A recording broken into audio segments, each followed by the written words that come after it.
अस्सलाम वालेकुम, मैं हूँ Fatoon Iqbal the best home baker और आज आप सबकी फरमाइश पर मैं बना रही हूँ सिंपल चॉकलेट स्पॉन्ज केक। जी हाँ, आप देख सकते हैं स्पॉन्ज केक को, ये कितना सॉफ्ट और जूसी लग रहा है और ये वाकई बहुत मज़ेदार था। तो आइए सिंपल इंग्रेडिएंट्स को मद्देनज़र रखते हुए हम चॉकलेट स्पॉन्ज केक को घर पे कैसे बनाते हैं, आइए देखते हैं। चलिए जी, सबसे पहले हमें चाहिए एक बोल और उसमें डालेंगे हम 2 अंडे। अच्छा, यहाँ इस रेसिपी में मुझे जो स्पॉन्ज चाहिए था वो बारीक लेयर चाहिए थी और मैंने 2 अंडों की मदद से एक स्पॉन्ज बनाया है। ये 1 पाउंड स्पॉन्ज बन जाता है, ठीक है? और आप देखेंगे कि मैंने रूम टेम्परेचर 2 एग्स लिए हैं और विस्क की मदद से मैं इसको फेंट लूँगी। रूम टेम्परेचर एग्स का होना बहुत ज़रूरी है। और आप ये भी ध्यान रखिए कि आजकल गर्मी का मौसम है तो ज़रूरी नहीं है कि आपके अंडे जो हैं वो उबले हुए हों। आपने रूम टेम्परेचर मतलब इसका टेम्परेचर जो है वो अंडे ना तो ज़्यादा गर्म होने चाहिए और ना ही ज़्यादा ठंडे। तो रूम टेम्परेचर एग्स को विस्क की मदद से हम फेंटेंगे और इसमें डालेंगे शुगर। अच्छा, ये जो शुगर का कप है ये हाफ कप को मेजर करता है, येलो वाला कप जो है मेरा। तो हाफ कप शुगर। अच्छा, यहाँ पे एक बहुत इम्पोर्टेंट बात ये है कि मैं शुगर कम पसंद करती हूँ और हमें अक्सर क्लाइंट्स जो होते हैं वो ये डिमांड भी करते हैं कि केक में शुगर को कम रखिएगा, शुगर की क्वांटिटी कम रखिए। तो ये आप पे मुनहसर होता है। 1 कप से ज़्यादा चीनी नहीं डालेंगे 2 एग्स के साथ। अगर आप चीनी ज़्यादा डालेंगे तो इसका असर आपके स्पॉन्ज पे पड़ेगा, आपका स्पॉन्ज जो है वो ठीक से बेक नहीं होगा। तो हमने इसमें ख़ास तौर पे मैंने इसमें हाफ कप शुगर डाली है और ये जो चीनी है ये पिसी हुई नहीं है, दानेदार चीनी है और ये आसानी से आपको किसी भी स्टोर से मिल जाएगी। इसके अलावा चीनी की मुख्तलिफ इक़साम है बेकिंग में, तो अगर आपको वो भी मालूम करनी है या आप उसके बारे में जानना चाहते हैं तो आप मुझे कमेंट सेक्शन में भी बता सकते हैं। सेकंड ये है कि इसमें मैंने हाफ कप चीनी डाली है और इसको मैं अच्छे से मिक्स करूँगी और आप देख रहे हैं कि उसको मैं जब रूम टेम्परेचर एग्स में मिक्स करती हूँ तो चीनी बहुत अच्छे से डिज़ॉल्व हो जाती है, ठीक है? यहाँ पर मैंने वनीला एसेंस यूज़ किया है और वनीला एसेंस के लिए हम जो है बहुत स्मॉल क्वांटिटी लेंगे। Half tea spoon vanilla essence is more than enough. इससे ज़्यादा अगर आप वनीला एसेंस डालते हैं, तो आपके केक में से बहुत कड़वा टेस्ट आता है। तो हम वनीला एसेंस डाल के भी इसको रख देंगे। अच्छा, आप देख सकते हैं कि सामने हैंड बीटर को निकाल लिया गया है और मैं इसको बाहर निकालूँगी और ये दिखाने का मकसद ये है कि आपको मालूम हो जाए कि आप कितने वॉट का बीटर यूज़ कर सकते हैं अपनी बेकिंग जर्नी में। जी, तो बेकिंग जर्नी में इस बीटर को इस्तेमाल करने का तरीका भी मैं आपको बताऊँगी। आप देख सकते हैं कि मैंने आपके सामने ये कितने वॉट का है और उसकी तमाम जो पावर है, मॉडल कौन-सा है, ये सब मैंने अभी इसमें स्क्रीन पे शो कर दिया है। तो इससे आपको आइडिया हो जाएगा कि किस तरह का बीटर आप अपने बेकिंग में यूज़ कर सकते हैं। ठीक है जी, तो यहाँ पर हमने अपना बीटर सेट कर लिया और मैं आपको दिखा रही हूँ कि यहाँ पर बीटर को हम यूज़ करेंगे 3 पे रख के इसको चलाएँगे, ठीक है? हमने इसको ज़्यादा तेज़ नहीं चलाना। तो यहाँ पे हमने अपने एग्स, शुगर और वनीला एसेंस को बीटर की मदद से बीट करना है। आप इसको विस्क की मदद से भी कर सकते हैं। बीटर होने का मकसद ये होता है कि आपका काम जल्दी हो जाए। मशीनरी हमेशा आपकी आसानी के लिए बनाई गई है, ना कि आपका काम रोकने के लिए या मुश्किल के लिए। ऐसा नहीं है कि आपके पास अगर बीटर नहीं होगा तो आप केक बना ही नहीं सकते हैं, ऐसा बिल्कुल नहीं होता है। लास्ट जो हमारी क्लास हुई थी उसमें भी जो वनीला स्पॉन्ज केक था वो मैंने बिना बीटर के बना के आपको दिखाया है और उसकी यही वजह थी कि बहुत ज़्यादा लोग इस बात से परेशान थे कि जिनके पास हैंड बीटर नहीं है वो क्या करें। तो अगर तो आपने घर के लिए ये काम करना है तो आप विस्क से भी कर सकते हैं, लेकिन अगर आप बेकिंग जर्नी स्टार्ट करने का सोच रहे हैं, आप चाहते हैं कि आपकी इनकम इससे बने तो फिर आपको कुछ ना कुछ आपको ज़रूर इन्वेस्ट करना पड़ता है। अगर आपने इससे अपना बिज़नेस चलाना है, अगर आपने इसके साथ अपनी बेकिंग जर्नी स्टार्ट करनी है, आपको अच्छे बीटर पर, आपको अच्छे ओवन पर, अपने टूल्स पर, अपने इंग्रीडिएंट्स पर, पैकेजिंग मटीरियल पर, सब पर कुछ ना कुछ आपको इन्वेस्ट करना ही पड़ेगा।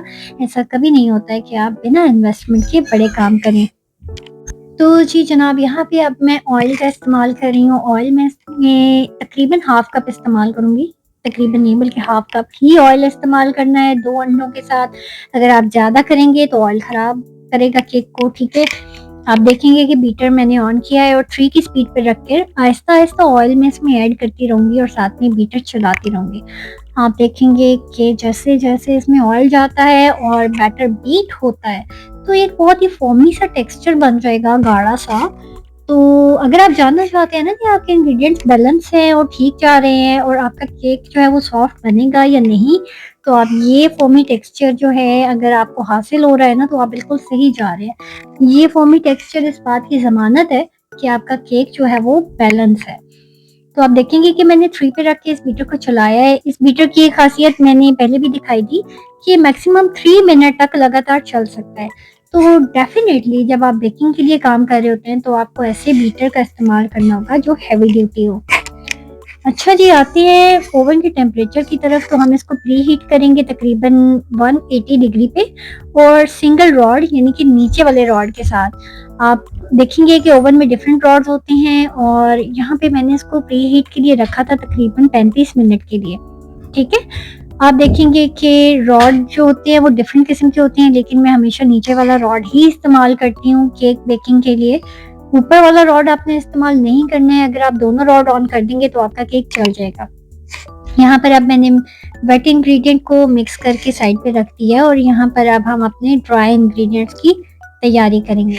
ड्राई इंग्रेडिएंट्स के लिए सबसे इम्पोर्टेंट चीज़ जो होती है, आपने नोटिस करना होता है कि आपके जो इंग्रेडिएंट है वो आप किस तरीके से मेजर कर रहे हैं।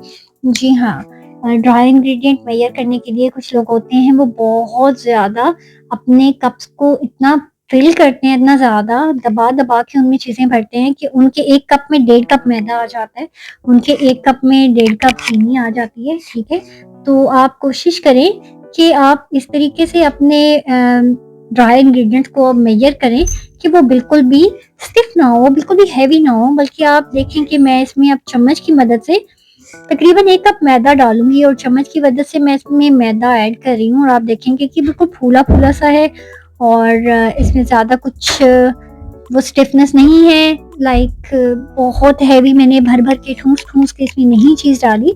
आप देखेंगे कि तकरीबन 1 कप मैदा है और मैं चम्मच से डाल रही हूँ। बेकिंग आपने बिल्कुल सुकून से करनी है, इत्मीनान से करनी है, कोई मसला नहीं है। जब तक आपका ज़हन सुकून में नहीं होगा, जब तक आप और टेंशनों में होंगे, आप कभी भी बेकिंग को परफेक्टली नहीं कर सकते। यहीं पे देखें, मुझसे इतना बड़ा ब्लंडर हुआ है कि मुझसे मैदा गिरा है, पर चलिए कोई बात नहीं, इंसान है, इसको पहले क्लीन कर देते हैं। और साथ ही अब हम बोल में डालेंगे मैदा। जी, मैदा छान के डालना है बिल्कुल। मैं बार-बार आपसे यही रिक्वेस्ट करूँगी कि अगर आप ड्राई इंग्रेडिएंट्स को एक बोल में यकजान कर रहे हैं, तो हर चीज़ आपने छान के डालनी है। जी हाँ, अगर आपने मैदा छान के डालना है, तो भी अगर आपने बेकिंग पाउडर डालना है, वो भी आप छान के डालेंगे। यहाँ पे बेकिंग पाउडर मैं तकरीबन हाफ टी स्पून यूज़ कर रही हूँ, सॉरी 1 टीस्पून। अच्छा, यहाँ पे बहुत ज़्यादा लोग कहते हैं कि आपने 1 table spoon baking powder add करना है। Never, never do this.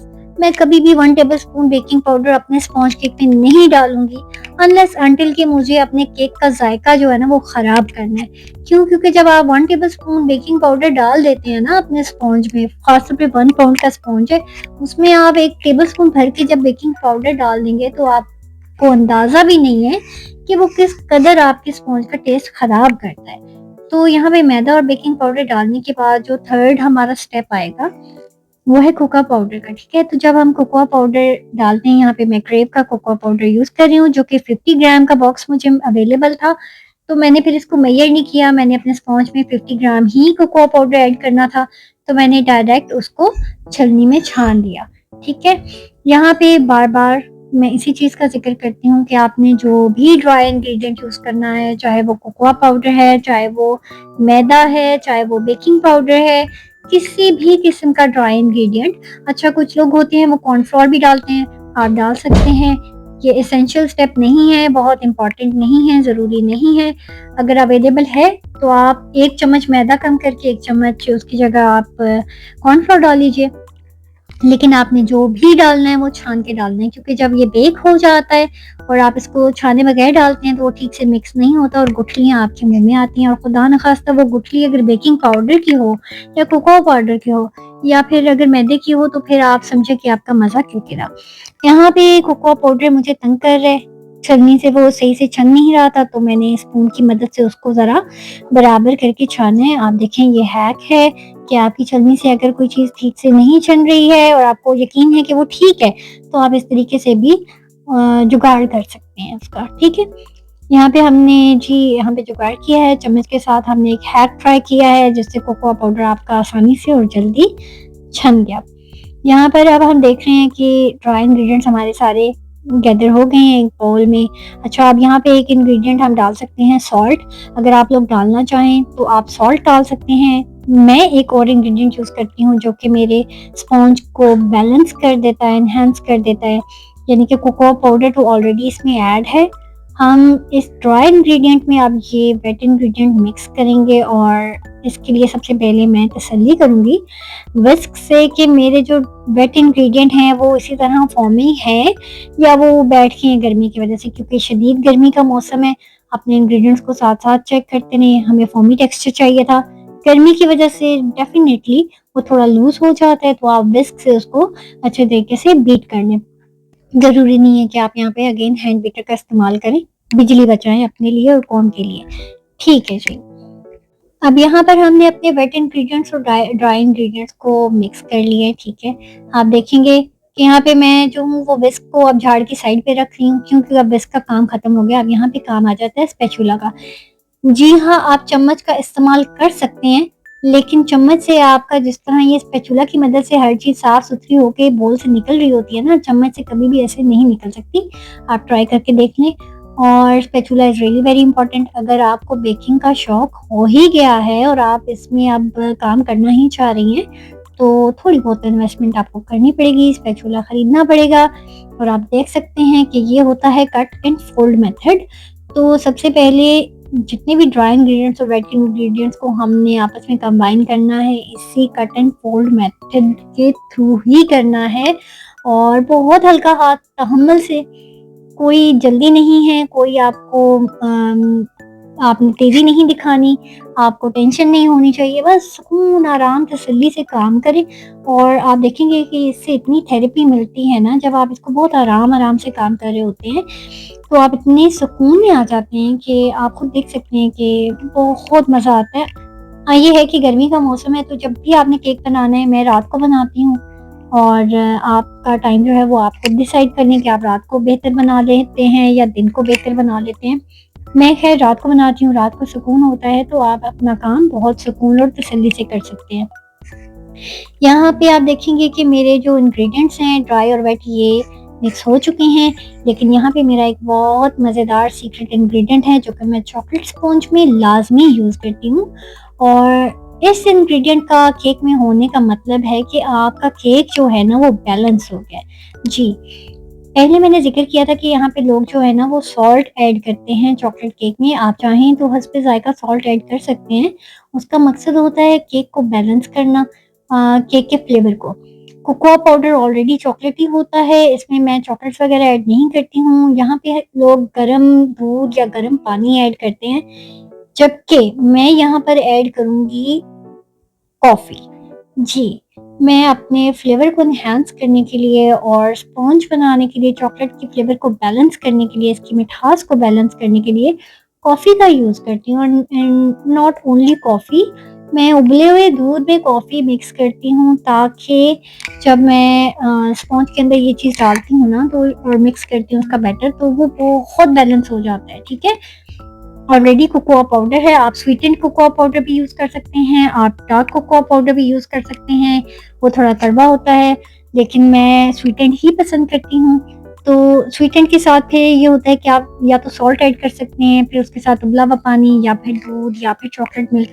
मैं उसकी जगह कॉफ़ी ऐड करती हूँ। और यहाँ पे आपकी आसानी के लिए मैंने 7 चम्मच गिन के, ये जो है ना ये टेबल स्पून काउंट होता है, तो 7 चम्मच गिन के मैंने इसमें दूध डाला है और कॉफ़ी जो है वो मिक्स करके मैं इस बैटर में डाल दूँगी। और आप देखेंगे ये इसका फ्लेवर जो है वो इस कदर एनहांस करता है। गेम ये होती है कि ऑलरेडी केमिकल रिएक्शन बहुत ज़्यादा हो रहा होता है बेकिंग पाउडर के साथ भी। जब आपका वेट इंग्रेडिएंट जब आपके जाते हैं ना ड्राई इंग्रेडिएंट में, तो बेकिंग पाउडर के साथ कोई भी लिक्विड टच होता है तो वो जो होता है एक्टिवेट हो जाता है। वो बहुत एसेंशियल स्टेप है उसके बाद ये होता है कि आपने कोकोआ पाउडर को एक्टिवेट करना होता है। कोकोआ पाउडर को एक्टिवेट करने के लिए आपका सिर्फ वेट और ड्राई इंग्रेडिएंट का आपस में मिलना काफ़ी नहीं होता। आपने उसके अंदर उबलती हुई चीज़ डालनी होती है। यहाँ पे जो दूध मैंने इस्तेमाल किया था ये बिल्कुल उबलता हुआ दूध था, 7 चम्मच दूध था और इसको मैंने माइक्रोवेव में जो है ना वो बॉईल कर लिया था और यहाँ पे आप देखेंगे कि पानी-पानी हो गया, लेकिन ट्रस्ट द प्रोसेस। आपने हल्के हाथ से, तहम्मुल से, बिल्कुल बगैर डरे आपने इसको कट एंड फोल्ड मेथड से इसी तरीके से फोल्ड करना है और इसको इसी तरीके से आपने मिक्स करना है। कोई जल्दी नहीं, कोई बीटर नहीं यूज़ करना। मैं बार-बार कह रही हूँ, खबरदार जो बीटर को हाथ लगाया, ठीक है? कट एंड फोल्ड मेथड से, इवन कि विस्क भी यूज़ नहीं करना है, आपने स्पैचुला यूज़ करना है और कट एंड फोल्ड मेथड से इसको मिक्स करना है और आप देख सकते हैं कि बहुत आराम से ये जो है ये शेप में आ रहा है, अपने ये मिक्स हो रहा है, यकजंग हो रहा है और ये हो गया हमारा बैटर ऑलमोस्ट रेडी। ठीक है, तसल्ली करें आगे पीछे चमचा घुमा के, कहीं कोई लम्स ना रह जाए, कहीं कोई बेकिंग पाउडर का पीस ना रह जाए। ठीक है, समटाइम्स ऐसा होता है कि आप ऊपर ऊपर से चमचा चला रहे होते हैं, नीचे सारा ड्राई इंग्रेडिएंट जो है वो चिपके होते हैं, तो spatula really help with this. तो आप जब भी बैटर बनाते हैं तो स्पैचुला जो है ना उसको बहुत आपने इंपॉर्टेंस देनी है। अब यहाँ पर मैं पैन लेके आई हूँ। पैन मुझे यहाँ पे बड़ा चाहिए था क्योंकि मुझे सिंगल लेयर केक चाहिए था जो कि बड़ा हो। बैटर मैंने 1 पाउंड का बनाया है और ये पैन जो है ये 2 पाउंड का है। इससे ये होगा कि मेरी जो केक लेयर है ना वो थोड़ी वाइडर बनेगी, चौड़ी बनेगी। ये मेरी टॉल नहीं बनेगी। अगर आप टॉल केक बनाना चाहते हैं डेफिनेटली आप जो टॉल इनके पैन्स होते हैं आप वो लें, 6 इंचेस का लें, आप 7 इंचेस का पैन लें। ठीक है, ये आई गेस 12 इंचेस का था मेरे पास, मुझे अब ठीक से याद नहीं है इसकी मेजरमेंट, मैं देख के बताऊंगी आपको इंशाल्लाह। आपने इसको ग्रीस करना है, बहुत ज़्यादा ऑयल नहीं डालना। आप ऑयल बहुत ज़्यादा अगर ऑयल डालेंगे ना तो वो आपके केक के ऊपर तैरना शुरू कर देगा, जो कि हम नहीं चाहते। और आपने इतने ध्यान से बैटर डालना है इसमें कि बैटर जो है ना वो साइड पे पैन्स पे ना लगे। जहाँ भी आपका पैन पे बैटर लगा ना वो वहां से आपका केक खराब करेगा। ठीक है, तो आपने क्या करना है कि स्पैचुला की मदद से अपना जो बैटर है जितना भी आपको चाहिए, खैर सारे ही चाहिए होता है, लेकिन कुछ लोग होते हैं वो हाफ हाफ करके भी डालते हैं, हाफ एक पैन में हाफ दूसरे पैन में।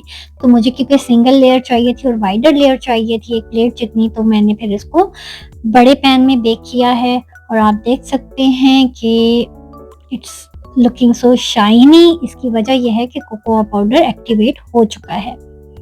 अब आते हैं जी ओवन की तरफ। ओवन हमारा आप देख रहे हैं कि प्री हीटेड था, ऑलमोस्ट डन। इसको पहले ऑफ करती हूँ। टेम्परेचर मैंने 170 पे किया है इसको, ठीक है अगेन, और रॉड नीचे वाला है। चले भी हम अपना बैटर इसमें डाल देते हैं। आप बिस्मिल्लाहिर्रहमानिर्रहीम। ये हो गया जी हमारा ओवन बुक। इसको अब हमने बंद कर देना है और खुदारा इसको आपने मुकर्रर वक्त से पहले नहीं खोलना, क्योंकि इसकी लेयर पतली है तो मैं इसको 35 मिनट्स ही दूंगी, इससे ज़्यादा नहीं दूंगी। और मैं इसको तकरीबन 20 मिनट के वक्फे के बाद चेक करूंगी। यहाँ पर जो सबसे बड़ी मिस्टेक लोग करते हैं वो ये है कि बार बार ओवन खोल के देखते हैं कि उनका केक रेडी हुआ है या नहीं। और ये जो आपकी क्यूरियोसिटी है ना ये आपको मरवाती है। आपका केक खराब होने की सबसे बड़ी वजह, आपका केक बैठ जाता है, बीच में बैठ जाता है। आप कहते हैं कि मुझे टेम्परेचर की समझ नहीं आती है, कि कभी केक जल रहा है, कभी केक बन रहा है, कुछ समझ नहीं। तो उसकी मेन वजह यही है कि केक बनने का जो वक्त है ना, वक्त मुकर्रर, उससे पहले ही आप दरवाजे खोल खोल के देख रहे होते हैं कि बना या नहीं बना। तो यहाँ पे मैंने 20 मिनट सॉरी 15 मिनट्स मेरे जब गुजरे थे ना तो मैंने खोल के एक दफ़ा चेक किया था। नहीं 15 नहीं थे, 10 थे, क्योंकि मैंने हाफ 35 दिया था, तो फिर मैंने 15 मिनट्स नहीं 10 मिनट्स पे खोल के चेक किया था कि ये राइस हो रहा है या नहीं। आप अगर एक सिंपल केक बनाते हैं और उसको आपने 30 मिनट से पहले नहीं खोलना, कुछ भी हो जाए। और यहाँ पे मैंने एक टूथपिक लगा के चेक किया था कि कितना सा रह गया, तो इसमें थोड़ा सा टाइम बाकी था। तो फिर मैंने इसको दोबारा थोड़ा सा टाइम देके और अल्लाह का शुक्र था कि ये बन गया था, देखा था मैंने, चेक किया था। लेकिन आपने बिल्कुल चेक नहीं करना खोल खोल के। मुझे क्योंकि ये सामने से नज़र आ रहा था बनता हुआ, तो मुझे कंफर्म था कि ये बन चुका है। बस 1-2 दफ़ा टूथपिक लगा के मैंने इसको देखा, लेकिन जब तक इसके बेकिंग का टाइम था ना, लाइक 15 मिनट्स या 10 मिनट्स जितना मैंने दिया था, उससे उस दौरान मैंने दरवाज़ा इसका नहीं खोला। तो आपने भी कोशिश करनी है कि आपने इसका दरवाज़ा नहीं खोलना according to the time of the baking, ठीक है। अब ये आपके सामने मैं शाशिक स्टिक लगा के चेक करूंगी। ये देखें जी, इट्स क्लीन। तो मॉइस्ट भी है, क्लीन भी है। मैं इसको डिमोल्ड करके आपके सामने दिखा रही हूँ, और ये आप देखेंगे कितने मज़ेदार किस्म का स्पॉन्ज बन गया, शाइनी। और ये इतना सॉफ्ट था, लाइक ये अभी गर्म ही है और मैं आपके सामने इसको कट कर रही हूँ, ठीक है। ये इतना मज़ेदार था, इतना मज़ेदार था कि मैं आपको बता नहीं सकती। ये जो मैं और मेरे बच्चों ने ये केक खाया, और ये अभी तक इसका एक स्लाइस भी नहीं बचा है। ये वीडियो रिकॉर्ड करते करते ही ये केक ख़त्म हो चुका था, ठीक है। तो ये केक जो है ये बन गया है, और इसकी जो टोटल इंग्रेडिएंट्स हैं